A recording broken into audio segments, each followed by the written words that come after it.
Voilà.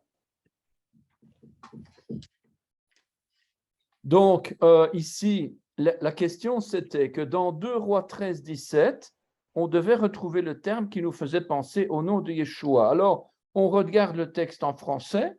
Moi, j'ai pris une version, je ne sais même plus quelle version c'est. Et le texte dit au verset 17, « Ouvre la fenêtre du côté de l'Orient, dit Élisée. Il l'ouvrit, tire, et il tira. Le prophète continua, c'est une flèche libératrice de la part de l'Éternel, une flèche libératrice contre la Syrie. Tu battras les Syriens à Aphek et tu les extermineras. » Alors, vous, quand vous lisez un truc pareil, sûrement vous vous dites, il n'y a pas de Yeshua là-dedans, quoi. Il n'y a même pas de salut, puisque Yeshua, c'est le salut, la délivrance. Ah, peut-être libératrice. Et c'est justement ce qui est intéressant. Alors, j'ai noté à gauche, on sait que Yeshua est venu non pour détruire, mais pour sauver. Pourtant, ici, on va voir que le nom caché de Yeshua est comme une flèche libératrice qui combat contre les adversaires. Et il ne s'agit évidemment pas d'adversaires physiques, puisque la parole, elle est prophétique et elle cache une révélation. Et donc, quand on parle d'un combat, c'est évidemment un combat spirituel. Et donc, ici, une flèche libératrice contre des puissances démoniaques. C'est la preuve par A plus B que ces ennemis syriens sont bien, en fait, des entités démoniaques et pas des hommes. Donc, quand on parle de 2 Rois 13, 17, évidemment, il y avait les Syriens, évidemment, il y avait Aphek, ce sont tous des noms qui ont existé, c'est clair, Élisée, le prophète, mais derrière ça, il y a un enseignement, quoi. Alors, comment est-ce qu'on va retrouver donc Vayomer Petach Achalon Kedma Vaiftach Vayomer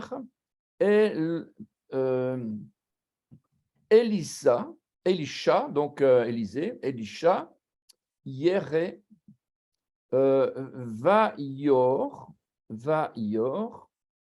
Vayomer, Chetz Teshua, Chetz Teshua, Chetz, la flèche de Yeshua, la flèche, mais Teshua avec un He, donc c'est un nom commun, et le Yod a été remplacé par un Tav, et ça donne donc ici libérateur, libératrice, quoi. Et donc voilà, et on dit la flèche libératrice de la part de l'Éternel, donc Chetz Teshua, la Adonai, donc la Yod Hevave, Vechetz, et encore une flèche, Toshua, encore une fois, pardon, Teshua, encore une fois ici en bas, Ba-Aram,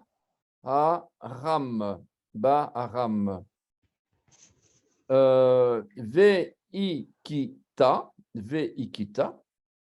et Aram, Ba-Afek, Ad Calais. Donc, voilà donc ce que donne le texte, et on va retrouver ici ce libérateur. C'est un adjectif en fait, libérateur, libératrice au féminin, et la lettre Tav ici qui va se retrouver devant le nom de Yeshua, qui va remplacer le nom de Yeshua, c'est un adjectif qui est de genre féminin. Voilà. Ça, c'est un premier exemple. Alors, deuxième exemple, 1 Chronique 11, 14.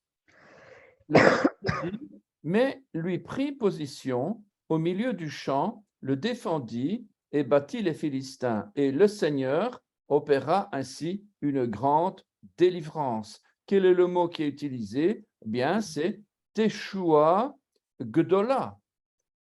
Une grande, vous savez peut-être ce mot grand en hébreu, Gadol.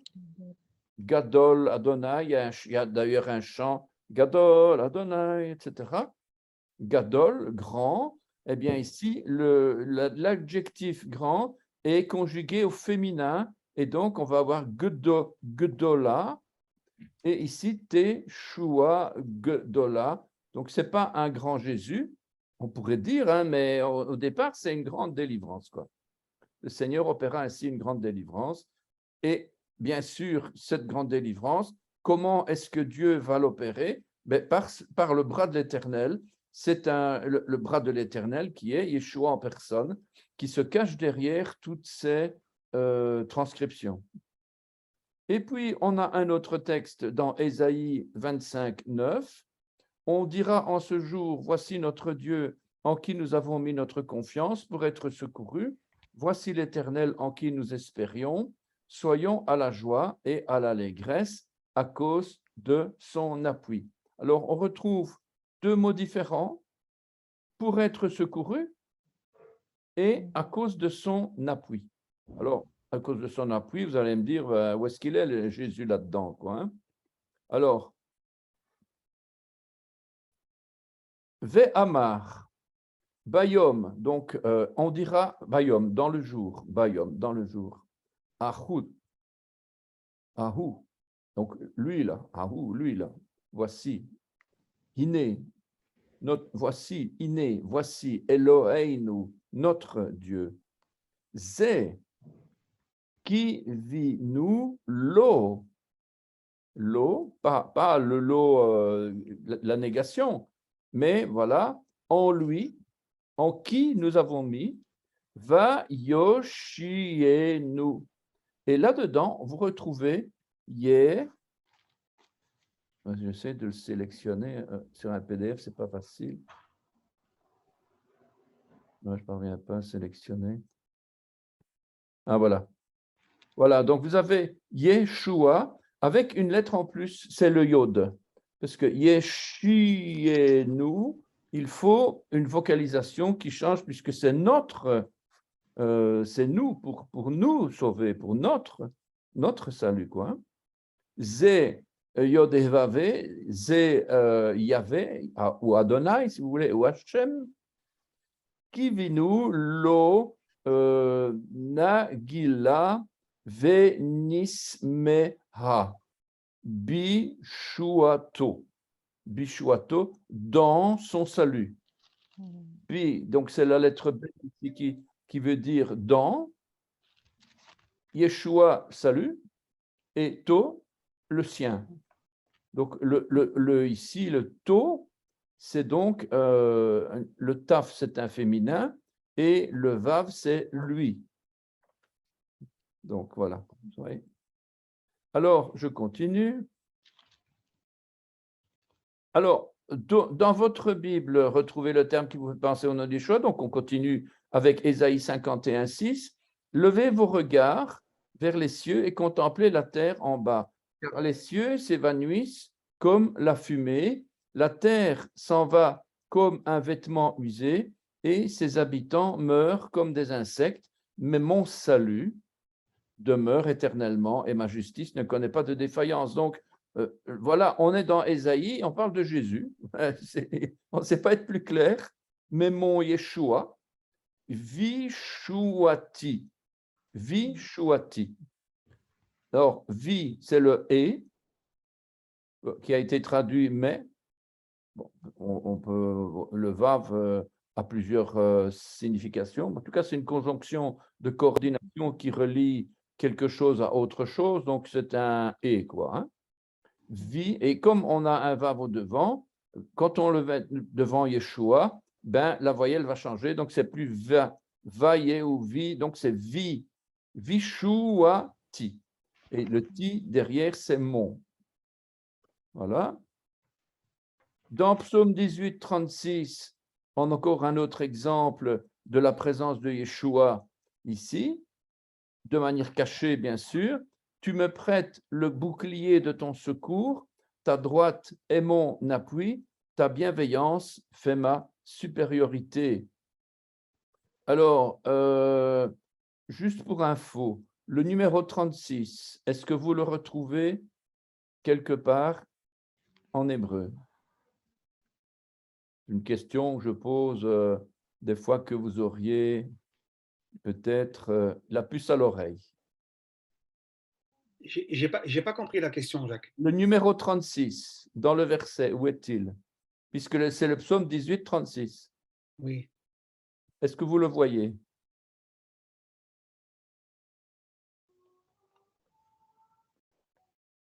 Eh bien, c'est Lamed Vav. Lamed, c'est la valeur numérique de la lettre Lamed, ici, c'est 30. D'accord. La valeur numérique de la lettre suivante, c'est Vav, et c'est 6. Aleph, Bet, Gimel, Dalet, He, Vav. Vav, c'est le 6. Total, 36. Donc, c'est le verset 36. Voilà. Donc, il faut faire attention de ne pas lire, par exemple, lève. On pourrait dire, ah ouais, c'est peut-être le cœur ou quoi, ou bien l'eau, c'est-à-dire lui là. Ben non, c'est simplement le numéro 36. C'est quand même, il faut vraiment veiller au grain, quoi, hein. Donc, ça, c'est le chiffre 36, verset 36. Vatiten li, donc, vatiten, tu me donnes, ça vient de Nathan, le verbe donner, vatiten li, tu me donnes, tu me prêtes ici. Magen Yeshuacha. Magen Ish, en fait, on va dire Ishecha, puisque ici, la vocalisation va changer. Et on voit que c'est le secours, donc le salut, on va dire, mais le Vav n'est pas là. Le Vav a disparu, mais c'est toujours la même racine de Yasha, de salut, de sauver, quoi, hein. Et donc, Magen Yishecha, c'est le bouclier de ton secours. Et le bouclier, le Magen, peut-être vous connaissez le Magen David Adom, la Croix-Rouge israélienne. Magen, c'est le bouclier. Le bouclier, ça vient du verbe ganan, qui veut dire protéger. Ganan, protéger. Et ganan va donner un mot, le Gan Eden, le jardin d'Éden. Et le jardin d'Éden, c'est un mot qui vient de protection. Donc, le jardin de la protection en Éden, quelque chose dans ce genre-là, quoi, hein. Voilà, tu me prêtes, tu me donnes le bouclier de ton secours. Verset, psaume 88, verset 2. Ici, c'est un petit peu plus facile, on va dire. Éternel Dieu de mon salut, jour et nuit je crie et suis en ta présence. Dieu de mon salut, c'est Dieu de mon Yeshua, c'est le Dieu de mon Jésus. Adonai, Elohei, Yishuati,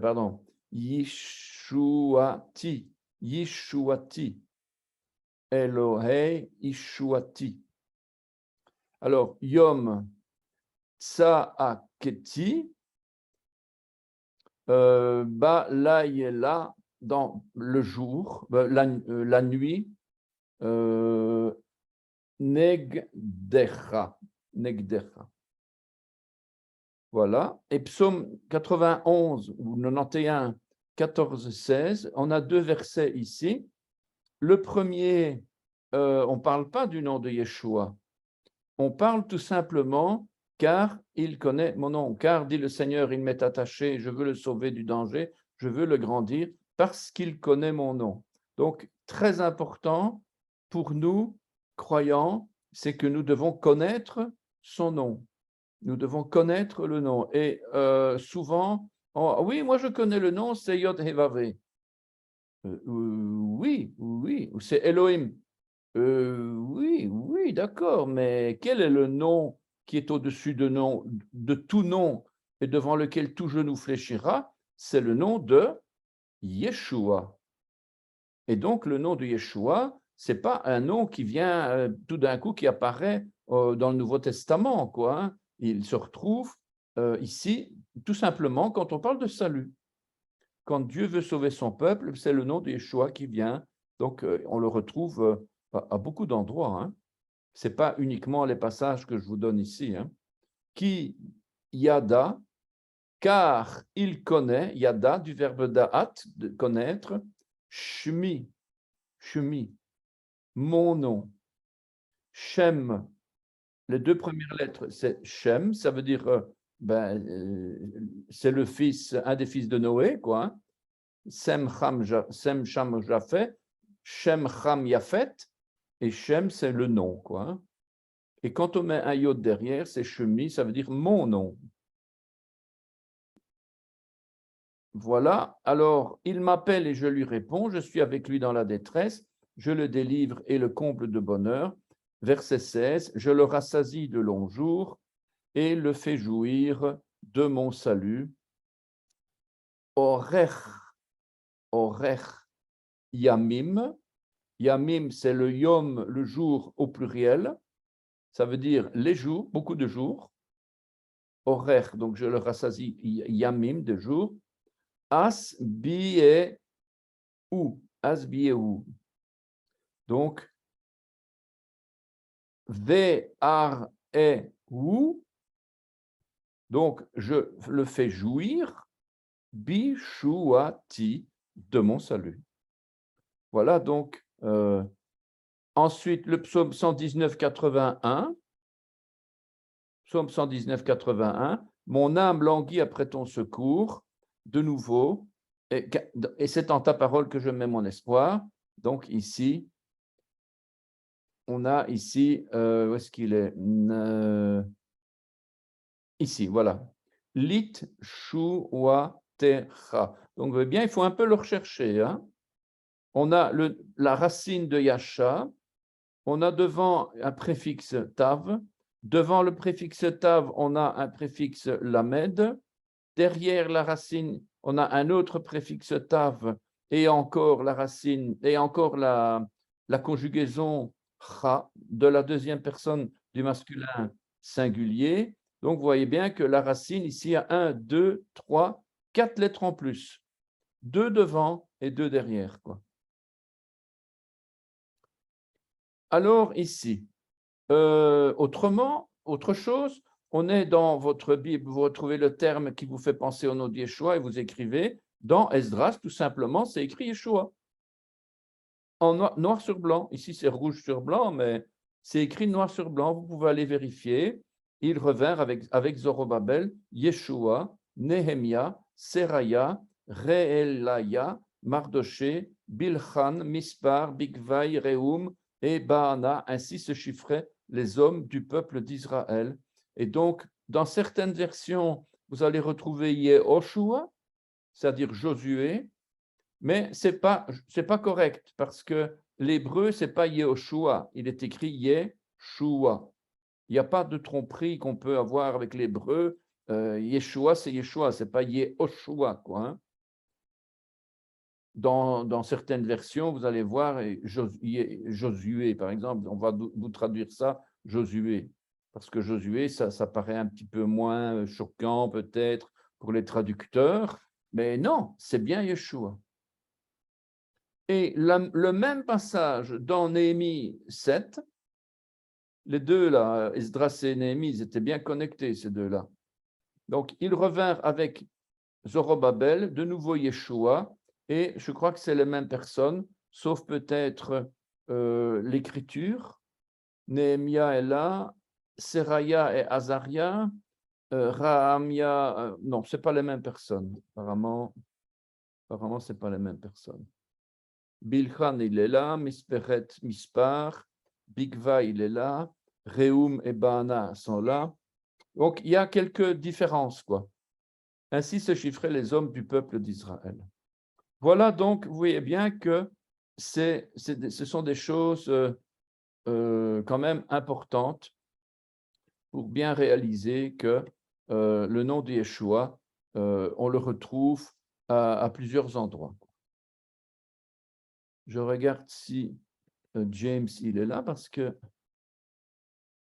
ah oui, il est là. Donc, il manque... Ah, c'est Lys, elle est là, Christelle, elle est là. José, il est là. Hein, oui, je me demandais s'il y avait quelqu'un qui manquait. Parce que parfois, j'entends des clics, des petits clics. Parce que parfois, il y a des déconnexions. Donc, alors, ensuite, la menorah. Alors, la menorah, on ne parle pas de Yeshua dans la Ménorah, mais elle représente Yeshua. La Ménorah, c'est donc le chant.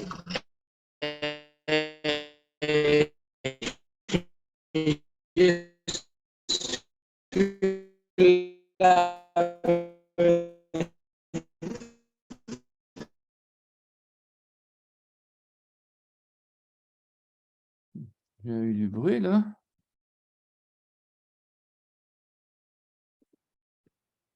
José n'est plus là. Ah si, il est là. Christelle est là. Tiens, Si, je suis là. qui c'est qui n'est plus là? C'est James qui est parti. Je ne comprends pas trop. La connexion avec l'Afrique, elle est vraiment difficile. Ils ont vraiment pas facile en Afrique. Franchement, on peut être content, on peut dire merci Seigneur pour les réseaux qu'on a ici en Europe, mais là-bas, ils ont vraiment des difficultés pour se connecter. En tout cas, bon, c'est enregistré, donc je donnerai la vidéo. Alors, donc cette menorah, donc c'est un chandelier à 7 branches. On en parle beaucoup dans une certaine paracha, dans 2 parties de la paracha. Pourquoi est-ce qu'elle est comme elle est dessinée? C'est pas donné n'importe comment. Et elle était dans l'arche au désert, donc dans le tabernacle dans le désert, ainsi que dans le temple de Jérusalem, plusieurs milliers d'années après.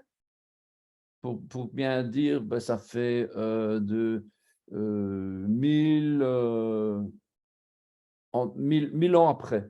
1000 ans après. Le roi David, avec son fils Salomon, donc ça faisait quand même 1500 ans après, quoi.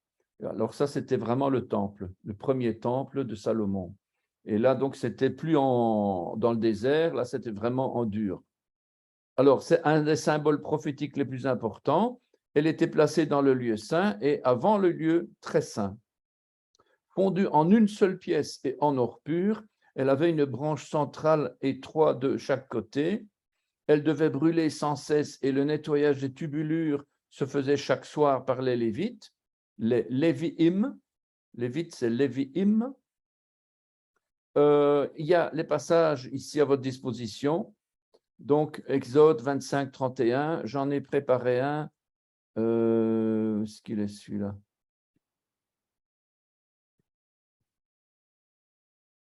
Ah ouais, non, je ne parviens pas à y accéder. Bon, tant pis. Donc, la menorah était alimentée d'huile d'olive, spécialement pure, vierge et provenant d'olives concassées, spécialement pour cet usage.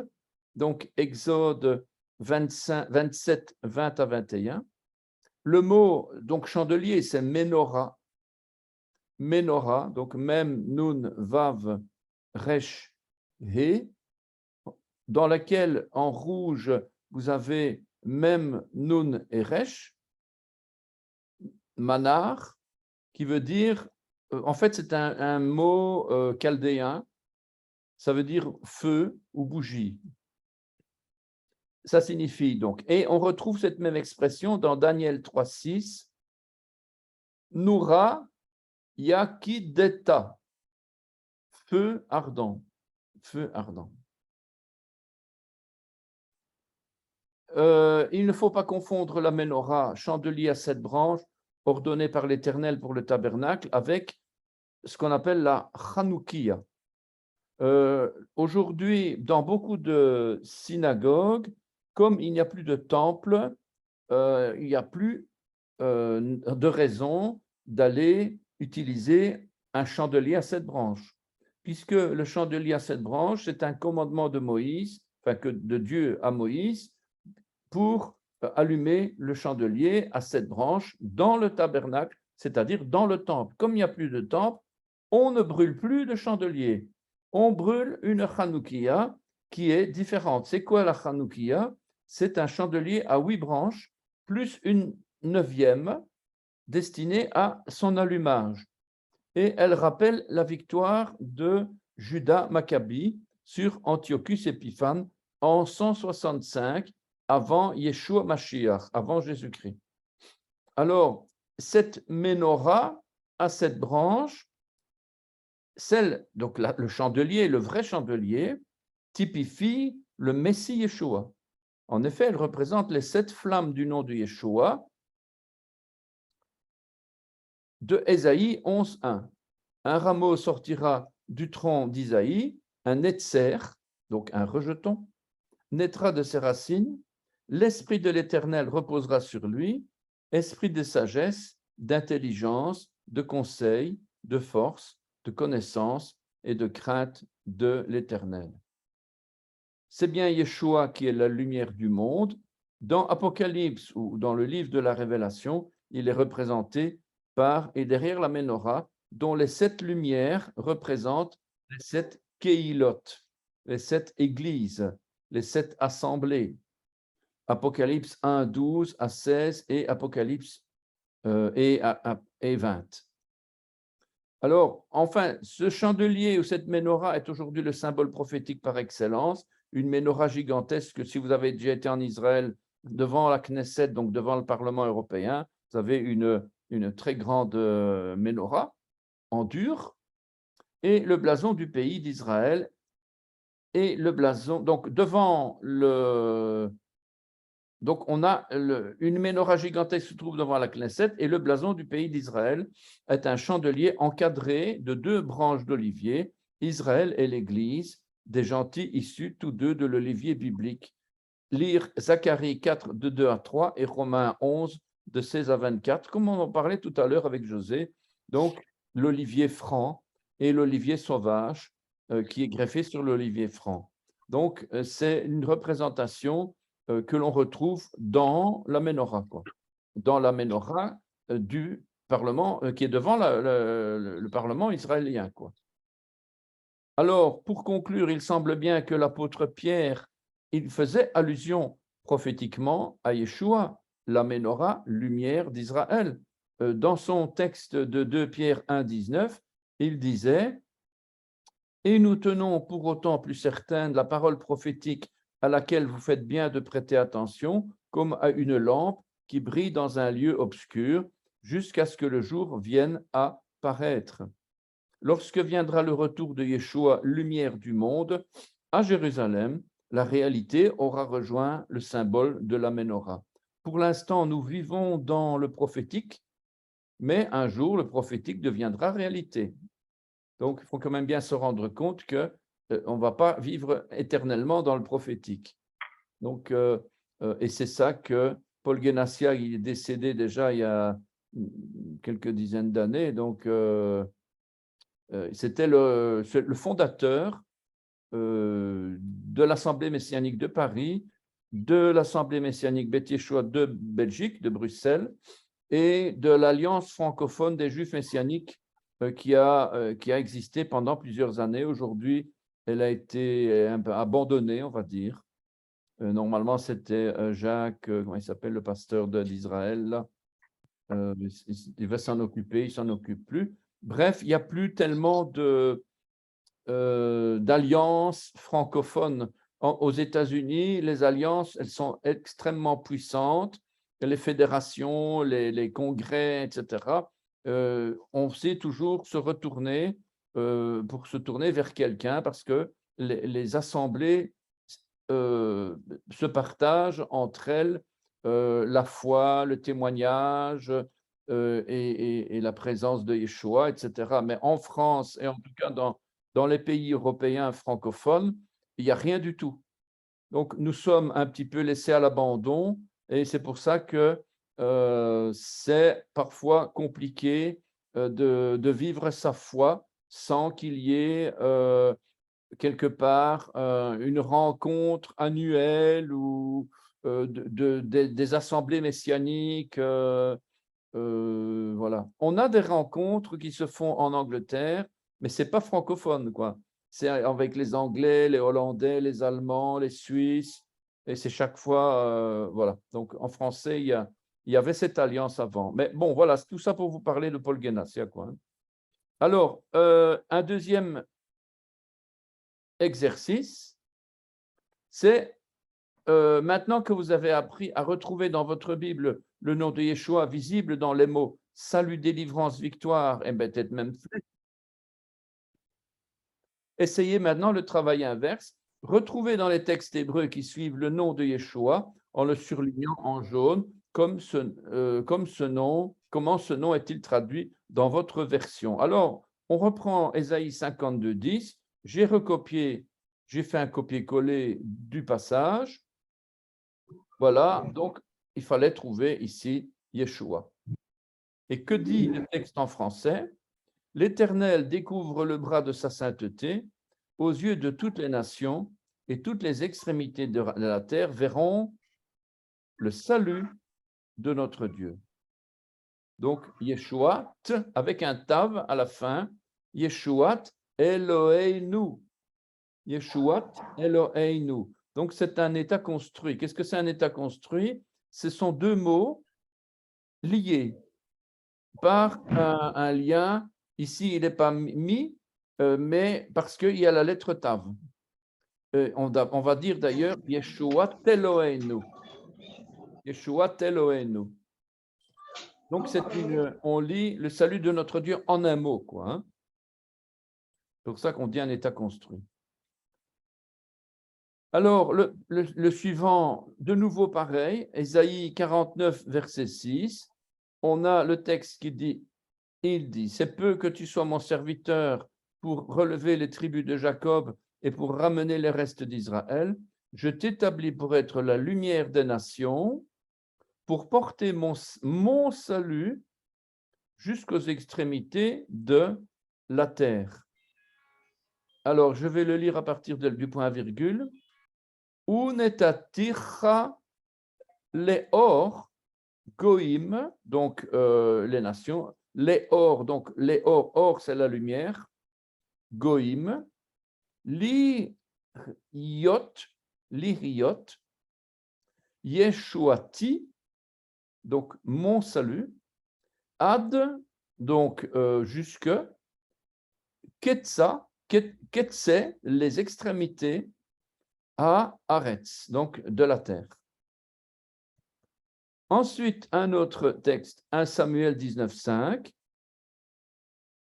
Il a exposé sa vie, il a tué le Philistin, et l'Éternel a opéré une grande délivrance pour tout Israël. Tu l'as vu et tu t'en es réjoui. Pourquoi pécherais-je contre le sang innocent et ferais-tu sans raison mourir David? Voilà donc 1 Samuel 19, 5. Et ici, Va'ya'as Yod-Hevavhe Hashem Teshua Gdola. Teshua Gdola, une grande ou une délivrance grande, on va dire. Et le Gdola, le He ici, c'est une forme féminin, puisque Teshua est un nom féminin, donc l'adjectif est conjugué aussi au féminin, et donc on va ajouter le He pareil. Psaume 106, verset 21. Ils oublièrent Dieu leur sauveur qui avait fait de grandes choses en Égypte. Dieu leur sauveur, comment est-ce qu'on dit? Donc ils oublièrent Achou, donc Achou, pardon, Chachou. Ici, on a c'est probablement un Cho, c'est un O, Chachou. Elle, donc elle, le diminutif de Elohim, elle, Moshiam. Alors ici, c'est pas, il y a une lettre même devant. Donc, on ne va plus dire Yeshua, mais ça va être Moshia. Moshia. Rien à voir avec Mashia. Hein? Ce n'est pas le même mot, mais en tout cas, on a Moshiam. Donc, et le Am final, c'est le pronom possessif leur, qui est ici, leur sauveur. Voilà. Donc, vous avez vu un petit peu, on a survolé cet exercice-là. Alors, ici, le tétragramme sur la croix de Golgotha, je pense qu'on en avait déjà longuement parlé. Je vous donne ici le compte-rendu un petit peu de ce qui se passe. Sans s'en rendre compte, Ponce Pilate avait fait apparaître en acrostiche les 4 premières lettres YHVH, Yod He Vav He, le tétragramme sacré, traduit en français par l'Éternel. Celui qui fut crucifié pour nos péchés était le Seigneur lui-même, Dieu en personne. Il faut savoir que les acrostiches étaient une méthode poétique connue par les scribes en Israël. Certains psaumes du roi David étaient construits avec des acrostiches. Je vous donne quels psaumes? Psaume 9, 10, 25, 34, 37, 111, 112, qualifiés de psaumes jumeaux. Le 119, pareil. Là, c'est carrément vraiment étonnant, quoi, dans le psaume 119. 145 aussi. Les psaumes 111 et 112 décrivent en termes semblables Dieu et l'homme juste. Ils sont les plus courts. Leurs 22 membres commencent par les 22 lettres de l'alphabet. Les psaumes 9, 10, 25, 34 et 145 sont plus longs car l'alphabétisme marque chacun de leurs 22 segments bimembres et trimembres. Le psaume 37 est encore 2 fois plus long, l'alphabétisme marquant chaque groupe de 2 segments. Enfin, le psaume 119 contient 176 versets divisés en 22 strophes. Donc, on a chaque fois l'Aleph, Aleph, Aleph, Aleph, Bet, Bet, Bet, Bet, Gimel, Gimel, Gimel. Donc, tout l'alphabet, il va y passer dans le psaume 119, quoi.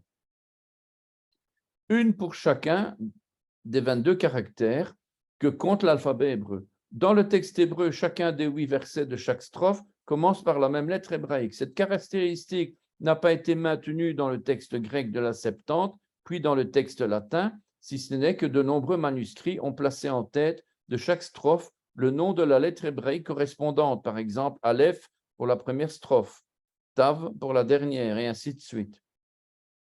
Donc, l'interprétation possible de ces acrostiches dans la parole de Dieu est facilement compréhensible si on remet le texte à sa juste place en tenant compte du contexte, du sens et de la valeur numérique des lettres hébraïques. Mais cela ne fait pas actuellement l'objet de ce cours, comme on peut le voir. Alors, pourquoi j'explique tout ça? C'est parce que justement, les pharisiens, les scribes, qui étaient des gens qui étaient un peu comme les protestants aujourd'hui par rapport aux catholiques. Ça veut dire que c'était des gens qui voulaient mettre un petit peu à l'honneur la Torah. Parce que les religieux, finalement, ils avaient un petit peu abandonné la parole de Dieu, et les pharisiens, en fait, ils avaient quelque chose de bien en eux, c'est qu'ils avaient voulu vraiment restaurer la parole de Dieu pour le peuple, et comme toute religion, ils sont tombés en fait dans la religiosité, et c'est ça qui les a fait perdre. Mais en tout cas, ils avaient cette habitude, donc comme on peut le voir, le peuple hébreu avait donc l'habitude de cette méthode poétique inventée en quelque sorte par le roi David. Quand les pharisiens ont lu le texte, la première chose distinctive qu'ils ont faite, c'était de voir ce que pouvaient donner les acrostiches. Ça devenait une sorte d'habitude mentale. Vous lisez un texte, mentalement, vous lisez la première lettre de chaque fois pour vérifier s'il n'y aurait pas quelque chose, tout d'un coup, là, on ne sait jamais, voilà, on lit, mais on regarde en même temps, quoi. Hein. Et voilà, c'est ce qu'ils ont fait, parce que c'était courant. Et c'est justement avec stupéfaction qu'ils y ont découvert ce qu'ils redoutaient en plus. Les 4 évangiles, je vous avais déjà donné ça en PowerPoint, la transcription, la vraie transcription, elle est donnée par l'évangéliste Jean. Donc en Jean 19, 19, 20. Donc Jésus de Nazareth, roi des Juifs. Donc c'était en hébreu, en grec et en latin. C'est donc l'apôtre Jean, le disciple que Yeshua aimait, celui qui était le plus proche de Dieu, le confident de Yeshua, celui qui a écrit ce qu'il y avait à comprendre. Jésus de Nazareth, roi des Juifs, cette expression, Yeshua Hanotzri, ou Melech HaYehudim. Hanotzri, c'est le Nazaréen. Ce n'est pas Jésus de Nazareth, c'est Jésus le Nazaréen. Yeshua, c'est Yeshua, quoi. Hein. Ou Melech est le roi, Ha Yehudim, des Juifs. Ni le texte araméen de la Peshitta que l'on voit en haut de la page, ni le texte hébreu ne donnent de préfixe ou, même si la grammaire l'exige. Donc, on a dans le Nouveau Testament en hébreu aujourd'hui, vous lirez Yeshua Anotsri Melech HaYehudim, ce qui veut dire que c'est YH, MH. Donc, on n'a plus le tétragramme. Donc, c'est pour ça qu'on a par la foi la connaissance, la foi que c'était bien un ou. Pourquoi? Parce que la lettre Vav, le ou Melech, est indispensable pour séparer et pour relier deux états différents de Yeshua. Yeshua Anotri, c'est Jésus le Nazaréen, c'est le Fils de l'homme. Melech HaYehudim, c'est le Fils, c'est le roi des Juifs. Le roi des Juifs. Ou on peut dire le contraire, Jésus le Nazaréen, c'est le Fils de Dieu, et le roi des Juifs, c'est le Fils de l'homme. C'est suivant les cas, parce que la chose n'est pas aussi claire que ce qu'on croit. Mais peu importe, on a deux états différents de Yeshua, le Fils de l'homme et le Fils de Dieu, qui sont reliés par la lettre Vav, qui veut dire justement le clou, la crucifixion. Donc forcément, ça ne va jamais être accepté par le rabbinat, c'est clair. Et donc, les acronymes Yod, He, Vav, E de ce tétragramme, imprononçable. Alors, plutôt que mal le prononcer, ou plutôt que de lire en vain, on préfère dire Dieu, Adonai, enfin, Dieu, les Juifs parfois ils disent Dieu, mais pas souvent. Adonai, l'Éternel, Hachem, Seigneur. Donc, ils disent Hachem. Ça, c'est le nom. Alors, inspiré par le diable, furieux justement de ce que Yeshua lui est répété constamment, il est écrit, les pharisiens ont voulu escamoter la vérité en demandant à Pilate d'ajouter « il a dit », ce qui aurait donné « Hu omer ani melech ha-Yehudim » « Hu omer ani ha-melech ha-Yehudim » Il a dit « je suis roi des Juifs ». Ce n'aurait plus été YHVH comme acronyme, mais HAAMH. Bon, ça n'a plus rien à voir, évidemment. On voyait bien que c'était inspiré, quoi. Hein. C'était vraiment, il voulait. Et alors, humainement parlant, ce motif de condamnation aurait été plus logique. Et Ponce Pilate, il aurait pu facilement accepter ça. Ça ne le dérangeait pas. Mais comme c'était Dieu qui l'avait inspiré, sans qu'il le sache bien entendu, et Dieu, voulant signer son œuvre de rédemption de l'humanité tout entière, avait d'une certaine manière endurci le cœur de Pilate afin de ne pas céder aux pharisiens. Les principaux sacrificateurs des Juifs dirent à Pilate, n'écris pas roi des Juifs, mais écris qu'il a dit, je suis roi des Juifs. Pilate répondit, ce que j'ai écrit, je l'ai écrit. Ça, c'est pas possible que ce soit une inspiration humaine de Pilate. Ça, c'est vraiment une expression complètement inspirée par Dieu.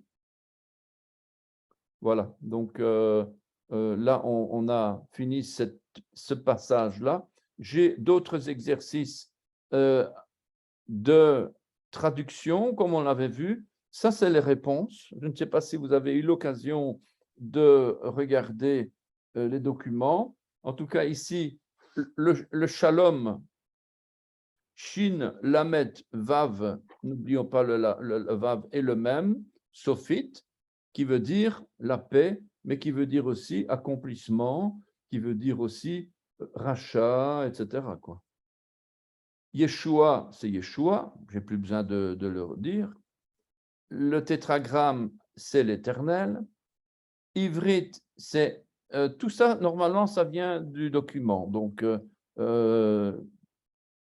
éventuellement, si vous ne l'avez pas encore fait, ben, vous pourrez essayer de le retrouver par après, avant de regarder la vidéo de préférence.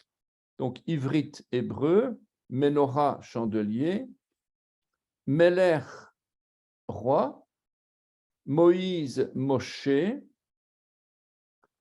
prophète, Navi, Yeshuati, mon salut. Yeshuati, donc Yeshua, mais c'est mon, avec le ti final. L'exercice suivant. Donc, je pense que vous aviez déjà répondu oralement. Aleph Mem Nun, c'est Amen. Aleph Dalet Nun Yod, c'est Adonai. Donc, Seigneur. Quand on dit Adonai, ça vient de Adon, ça veut dire monsieur. Aleph Dalet Nun, ça veut dire monsieur. Mon Seigneur. Monsieur en français, d'ailleurs, c'est mon Seigneur. C'est devenu mon sieur, monsieur, monsieur. Avec le I final, ça veut dire mon Seigneur, hein, quelque part. Tav Vav Resh He, c'est la Torah. Tav Vav Resh He, c'est la Torah. Donc, la loi, on dit la loi, mais c'est plutôt l'enseignement, l'instruction.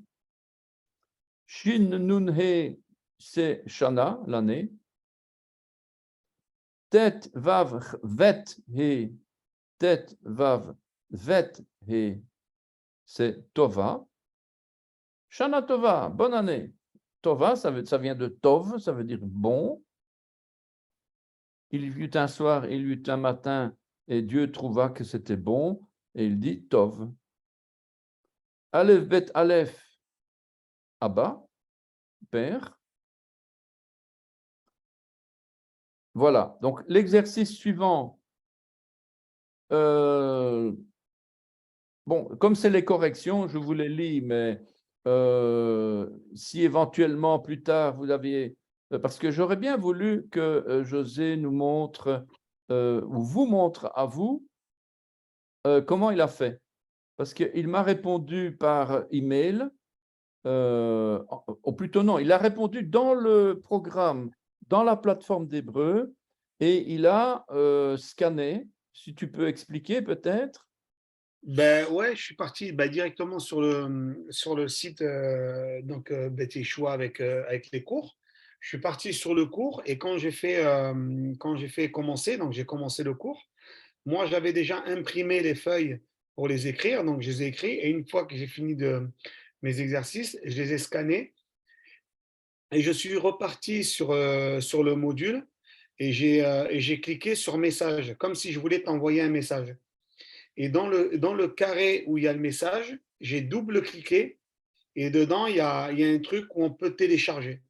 Et c'est comme ça que je les ai insérés dedans. Ah voilà. Donc c'est super intéressant de. Il faudrait que j'essaye d'en faire une petite vidéo de ce que tu as fait, comment tu as fait, pour le montrer aux autres. Parce que ça, c'est franchement bien. Évidemment, tu as scanné avec ton téléphone. Non, j'ai scanné avec mon imprimante. Ah, voilà, ok. Après, j'aurais pu le scanner avec le téléphone, hein, bien sûr, hein. Moi, comme j'avais l'imprimante à disposition, donc j'ai directement scanné. Et après, si tu veux, je peux te le montrer directement maintenant, hein. Je te fais un partage d'écran, hein. Oui, vas-y. Alors, Attends, je pense que je vais. attends, avant de truc, je vais essayer de me connecter, comme ça au moins ça sera plus simple.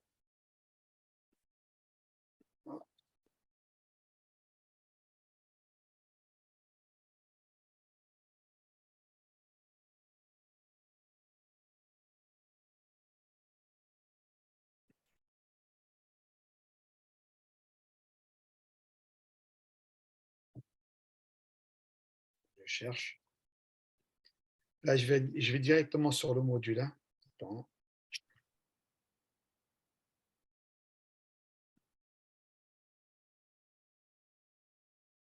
J'y suis.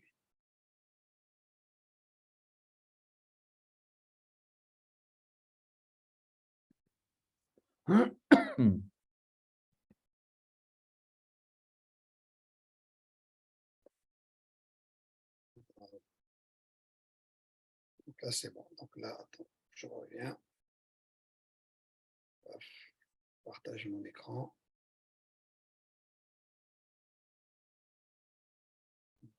Partager. Là, tu le vois là? Oui, oui, oui, bien sûr. Voilà. Donc là, je suis parti sur le cours. Donc là, j'ai choisi mon cours. là, je descends. Accélérer le process. Voilà. Je suis parti là. Et après, je fais dans message. Et une fois que j'ai terminé mon cours, je vais ici et je clique. Attends, c'était où? C'était là. Voilà, c'était ici. Donc, je Ah, voilà, recommence. télécharger. Voilà, je vais ici, là, sur le deuxième. Je Oui. clique dessus. Je fais télécharger. Et là, j'insère directement ce qu'il y a dans mon bureau. Oh, c'est génial. Voilà. Et une fois que j'ai fini, une fois que j'ai tout mis dedans, je fais insérer et ça et c'est envoyé. Et puis tu fais envoyer et moi je le reçois. Et toi, tu le reçois tranquillement. Je le reçois, voilà. Voilà. José, tu peux remontrer comment, là où tu le télécharges, à partir du moment où je n'ai pas vu, c'est le lien là qui est sur. Alors ici, tu vois, là, ici, il est ici. Ah, ok, Voilà, ok. c'est celui-là. Ok. Regarde, D'accord, tu cliques d'accord. dessus, Ok. et là, tu as téléchargé. Et quand tu vas là, tu cliques Hmm, deux fois, et là, tu vas dans tes documents, tu vas où tu veux. d'accord, ok. Ok. Ah, Voilà, mais c'est de ce vrai que que. tu as téléchargé, ça ira directement sur le bureau. Hmm, Et comme tu me l'envoies à moi directement, moi je le reçois dans ma boîte de réception avec le document directement. C'est C'est cela. super, c'est super. Et même ici, on peut faire même des photos, on peut envoyer des photos plutôt qu'un document scanné ou même un hmm, lien ou oui, Voilà. ok. C'est tout bon, je te rends le partage. ouais, c'est super. Franchement, Ok. je dois t'avouer que je n'avais pas été creusé si loin de la part de l'étudiant pour envoyer un document, mais c'est super. Franchement, on ne pouvait pas faire mieux. Merci, José. Maintenant, évidemment, James, Cricri, Lys, voilà. Bon, pour ceux qui peuvent répondre. Alors, si vous n'avez pas si vous n'êtes pas encore inscrit, vous êtes tous inscrits ou pas? Oui, moi oui. Oui, moi oui. Moi OK. oui. Donc vous Ah pourriez oui. le faire éventuellement. Si vous avez une imprimante avec scan, évidemment. Mhm. Sinon, moi, j'avais déjà eu il y a 2 ans ou 3 ans déjà, j'avais donné un document et les gens, ils faisaient la photo Oui, oui, au pire, oui. au-dessus comme ça. De préférence, il ne faut pas une lumière là, sinon il y a l'ombre et tout ça. Ça ne doit pas être super beau, quoi, du moment qu'on voit les réponses, quoi. D'accord, ok. Et quand c'est scanné, ben, il faut essayer de récupérer le scan. Hmm. C'est ça, quoi.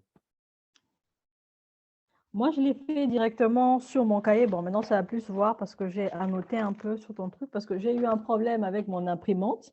Mais voilà, j'ai fait l'exercice sur mon cahier. Ah, voilà, Et voilà. puis, je ne savais pas qu'il fallait le rendre, au fait. Donc, Non, non, je non, l'avais. c'est parce que, en Ouais. fait, enfin, si, oui, parce que comme c'est un exercice, Hmm.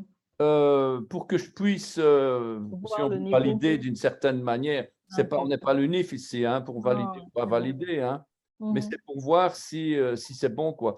Parce que ici, c'est des trucs super faciles, mais plus loin, on va avoir des exercices. Alors, généralement, les exercices sont des listes déroulantes où, quand vous cliquez sur la bonne réponse, ça part directement. Il y a pas de complications. Par contre, quand il faut scanner un document, là, c'est intéressant d'avoir une imprimante scanner.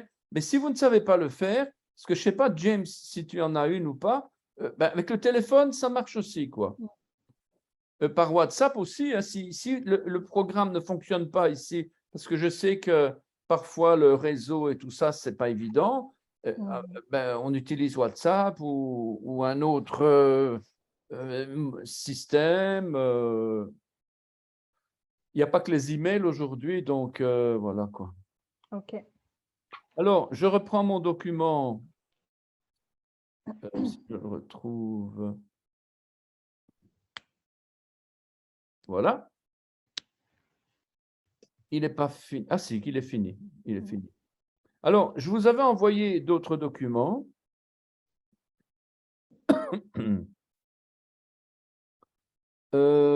C'est Attendez, hein.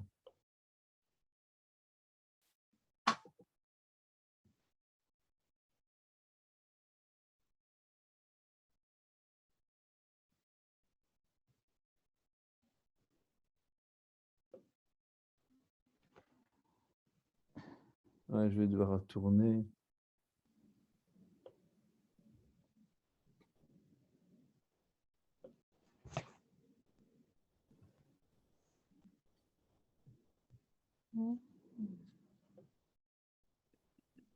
Ouais, je vais prendre celui-là. C'est A07. A07. C'est un des documents que je vous avais mis en copie.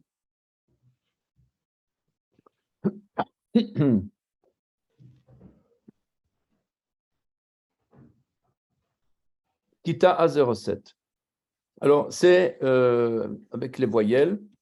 C'est un rappel des voyelles. Avec le texte massorétique, je pense qu'on avait déjà lu tout ça. Il y avait même une erreur ici par rapport à, je ne sais plus exactement, 895 après les Shoah, 10e siècle après les Shoah, donc voilà, ça c'est correct.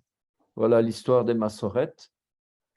Donc, alors, les voyelles, concrètement, le nom de Jérusalem, quand vous l'écrivez en hébreu, vous lisez Irv Shlim. Irv Shlim. Donc, les voyelles, on va avoir un Sheva pour faire Yé. Sur le Vav, on va avoir un Ou, donc ça va être Yerou. En dessous du Shin, on va avoir un Kamatz pour faire le A long. Ensuite, en dessous du Lamed, on va avoir un Patar. Et donc, on va avoir Yerushala. Et puis le Im, le Hirik, en dessous du Yod. Voilà, donc c'est le principe. Bon, on avait déjà vu tout ça, je ne vous apprends rien. Le mois Adar, pareil. Voilà. Et quelques rappels généraux. Le texte, normalement, vous l'avez, donc je n'ai pas envie de tout lire de nouveau. Mais vous avez ici l'explication complète qu'on avait déjà vue.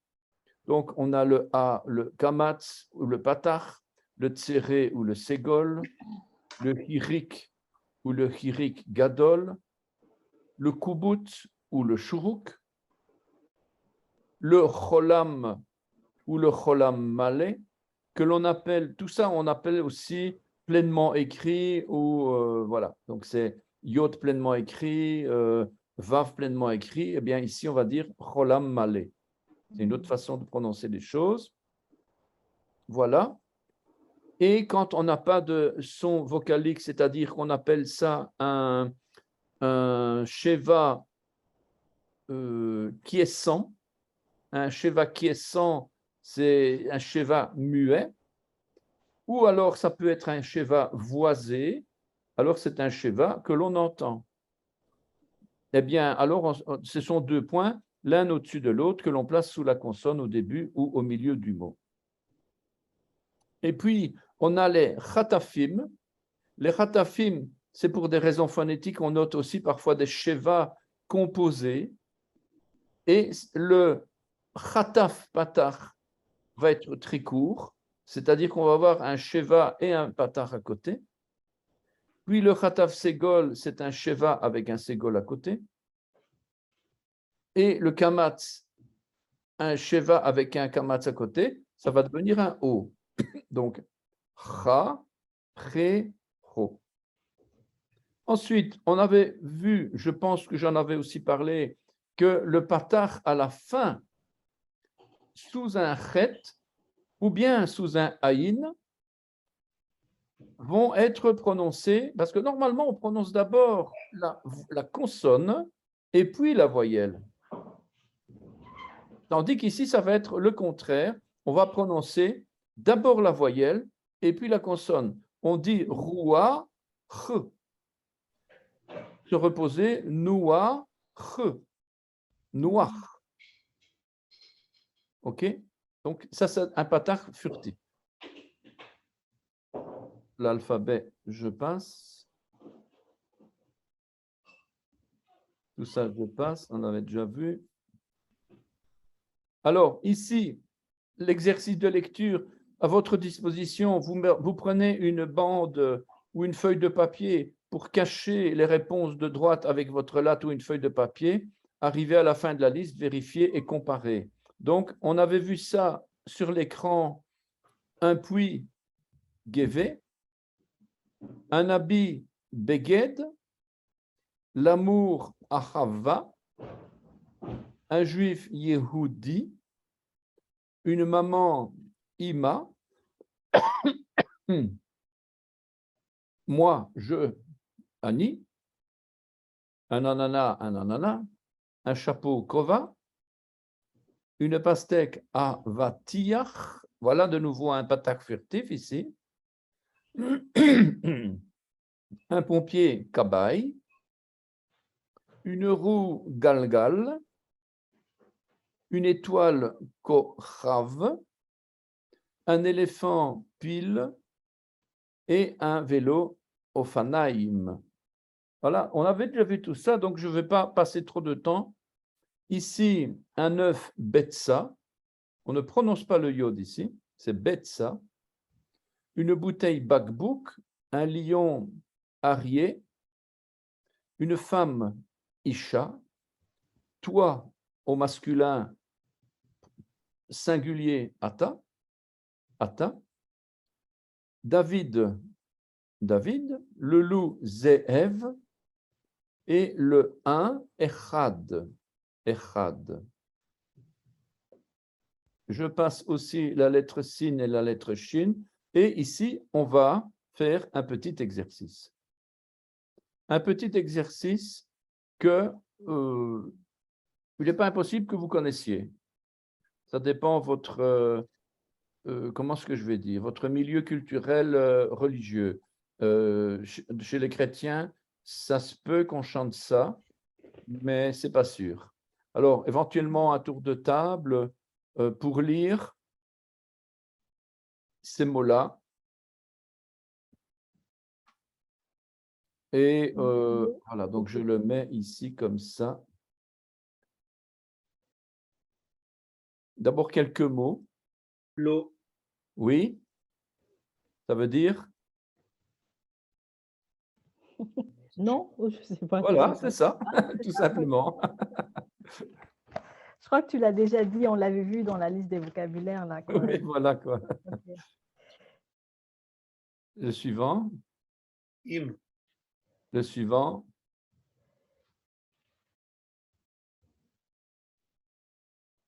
Yovna, Yona. Yona, Yona. Yona. Très bien. Alors ici, c'est un début de phrase.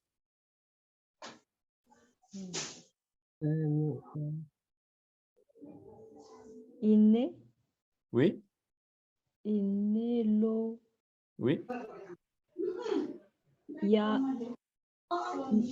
Yanum. Iné lo yanum. Et voici, il ne sommeille pas. Ah, ouais. Je ne sais plus si c'est dans un psaume ou oui, il ne dort pas. Ok.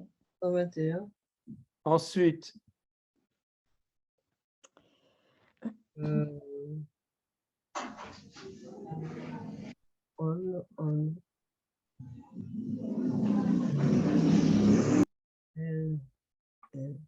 Velo, je sais jamais quand il y a les chevaux au fait. Velo. oui, oui, c'est vélo. Ok, velo. Vélo. Yo,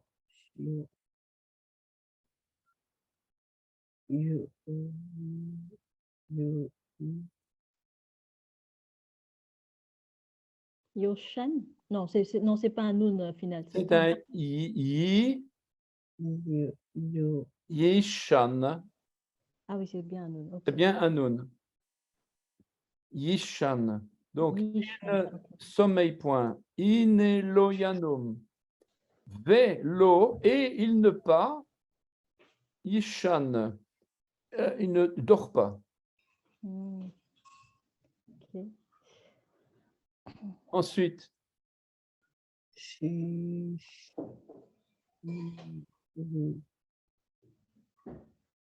Shomer, Shomer. Israël. Shomer, ça veut dire Shomer, Israël.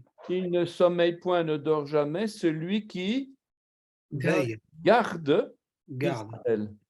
Donc, Ouais. Shomer, c'est garder, protéger, surveiller. Voilà. Hine lo yanum velo ishan shomer Israël.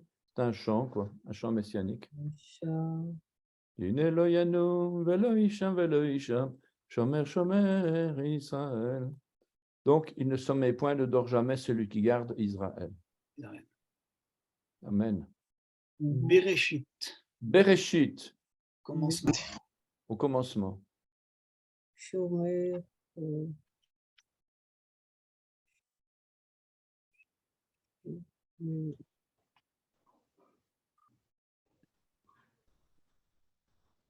Alors, Shimio, alors Oui, oui. la fin, je ne sais pas, là, avec le Vav et le Nun, je suis perdue. Ah bien, tu viens de le dire. Le Vav et le Nun. Mais Le le, Vav, c'est un le O. Nun est déjà sur le Aïn, donc à quoi sert le Vav? Ah, rien du tout. Ah, ok, ok. C'est ça qui m'a. Ah, rien du tout. En fait, c'est le O. Il fait partie du Cholam. Mais c'est une. Parfois, le Cholam, il voyage entre la consonne et entre la consonne qui doit être vocalisée et le Vav. D'accord. ok. Je ne sais pas l'expliquer autrement. C'est un petit peu pas normal, on va dire. Parce que Ouais. normalement, vous devriez avoir Shiméo.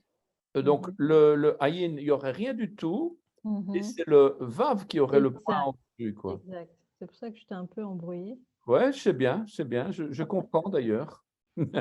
Je comprends ton problème. C'était mon problème au début aussi. Ok. Donc Chiméon, Ok. Chiméon, Siméon, quoi. Siméon, ouais.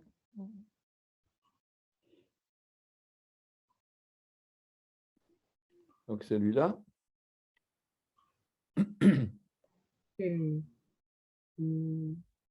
Ah, Shmuel. Shemuel, Samuel. Voilà, Shmuel. Samuel. Shmuel. Ouais. Shmuel. Shmuel. Donc ici, le Sheva, il est muet. Shmuel. Shmuel.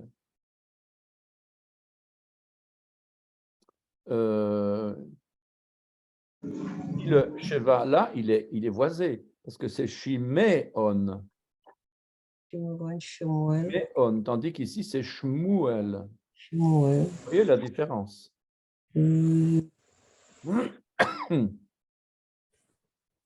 Lo Yeshua. Comment? Comment? Lo Yeshuatim. Alors, ici, la fin est presque correcte, mais c'est li.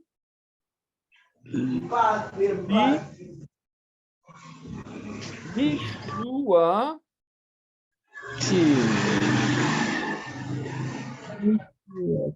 Lishua te.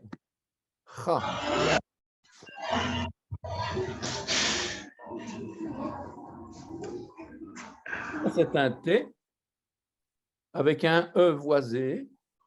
Lishua te. Un E qui est ouvert, vraiment prononcé comme un E normal. Ne me demandez pas pourquoi on n'a pas mis un tséré à ce moment-là, mais c'est toujours comme ça d'ailleurs. Yeshua te cha. Donc Yeshua, c'est le salut, la délivrance. Yeshuat, c'est le mot, la délivrance au féminin. Ta délivrance, Yeshua te cha. Et ici avec le lamed, c'est pour ta délivrance. Pour ta délivrance. Lishua techa. Ici, on retrouve de nouveau le mot Yeshua, Yeshua. Yeshua, Yeshuat. Yeshua. Le mot Yeshuat avec le tav à la fin, il n'est jamais écrit seul, quoi. Hein. Le tav, il y a forcément quelque chose qui est derrière, quoi. Un autre exemple de Yeshua ici encore. Va.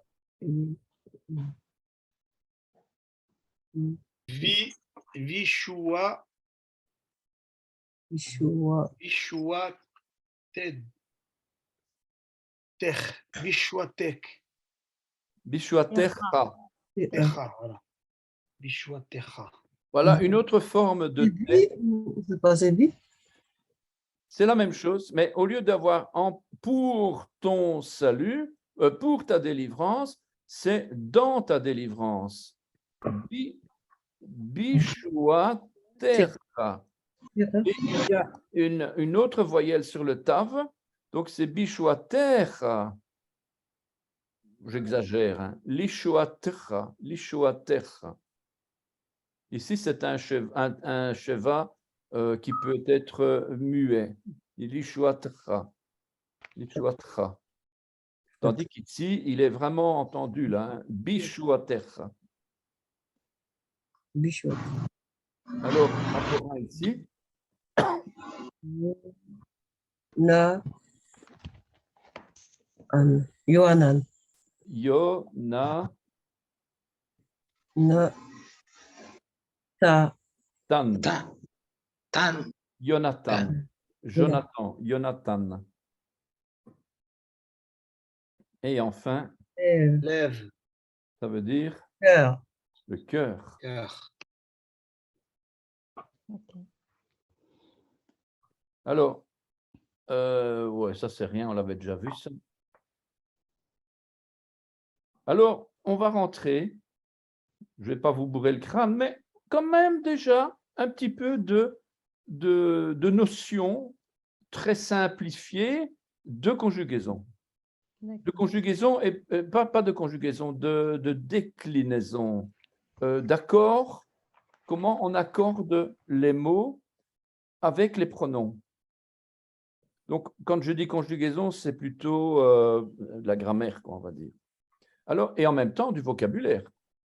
Alors, on va dire, comment tu t'appelles? Qui es-tu? Iata. Et je m'adresse à qui? Je m'adresse à un homme. Ici, ce n'est pas la personne qui est importante, c'est la personne à qui je m'adresse qui est importante pour savoir si c'est du masculin ou du féminin.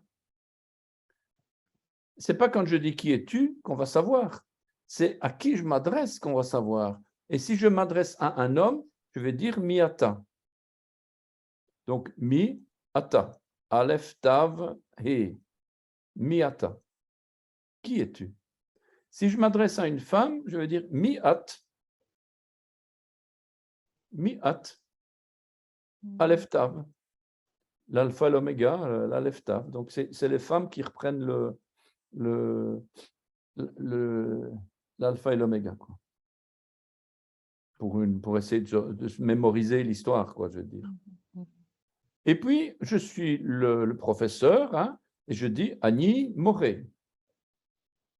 Annie Moré. Mais si j'étais une femme, j'aurais dit Annie Mora.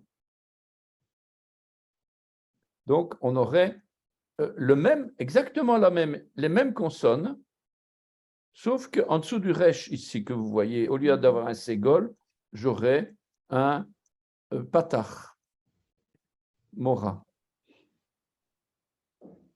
Alors, ici, ou peut-être même plutôt un patach avec un sheva, comme il est ici, parce que c'est ce même modèle qu'on va retrouver dans l'étudiant. Je suis une étudiante, une femme, Ani Talmida. Talmid, c'est un étudiant, vous l'avez ici, Talmid. Talmid, Ani Talmid, je suis un étudiant. Je suis une étudiante, Ani Talmida. OK? Maintenant, je dis, je suis étudiant à Beth Yeshua Bon, j'ai mis ce que j'avais à mettre. Vous pouvez changer, évidemment, c'est clair. Mais c'est parce qu'en fait, là-dedans, j'ai le mot bête. Tu vois, c'est intéressant de retrouver bête, le lieu de, l'endroit, la maison de. Parce que Beth Yeshua, ça veut dire la maison de Jésus. Eh bien, je dis Ani, Talmid, je suis un étudiant, Bebet Yeshua, dans la maison de Jésus.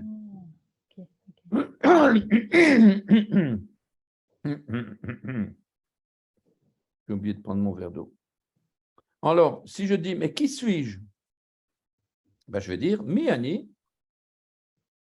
Qui je suis? Miani. Ani Moré. Ani Talmid. Qui suis-je? Miani. Voilà. Miani, il n'y a pas de genre, c'est masculin et féminin. Maintenant, nous sommes des élèves, on va dire, on ne va plus dire Ani, mais le pluriel à la première personne du pluriel, on va dire Anachnu. Anachnu. Anachnu. Anachnu Talmidim. Nous sommes des élèves des hommes. Des hommes. Parce que si vous êtes des femmes et que vous êtes la majorité, non, mais que vous êtes qu'un groupe de femmes, alors vous n'allez pas dire Anachnu Talmidim, mais vous allez dire Anachnu Talmidot. Talmidot. Au lieu d'avoir le yod. Jacques, excusez-moi, je dois vous interrompre, je dois quitter malheureusement le cours. J'ai quelqu'un qui est venu à la maison, là, je suis désolé. Mais de toute façon, c'est l'heure. En plus, il Je est suis 20h30. sincèrement désolé. Shalom à tous, soyez bénis. Merci. Je termine ce tableau-là et on continuera plus tard. Parce qu'il est quand même, on a largement déjà dépassé. Je termine. Hein. Donc, Anachnu Talmidim, nous sommes des étudiants ou des élèves, ou Anachnu Talmidot, nous sommes des élèves ou des étudiantes, donc des femmes, quoi. Et au lieu d'avoir im ici, yod et mem, on va avoir vav et tav. Vav et tav. Deux mots, facile, oui, non. Ken. Oui, c'est ken, non, c'est l'eau. L'eau. Bon, c'est facile. Voilà. Je reprendrai ça la prochaine fois parce que on rentre vraiment dans, ça devient de la conjugaison, on va dire. C'est pas encore de la conjugaison, mais c'est les accords des mots. Première, deuxième, troisième, singulier, première, deuxième, troisième, pluriel, etc. Masculin ou bien féminin. Donc, voilà, on est arrivé, donc on va commencer avec Shmi la prochaine fois. D'accord. Voilà, voilà, voilà. Ok. Bonne Merci. soirée. Bonne soirée à tous. Bonne soirée à vous et à dimanche prochain, Dieu voulant. Oui. D'accord. Merci. Shalom, shalom. Shalom, shalom.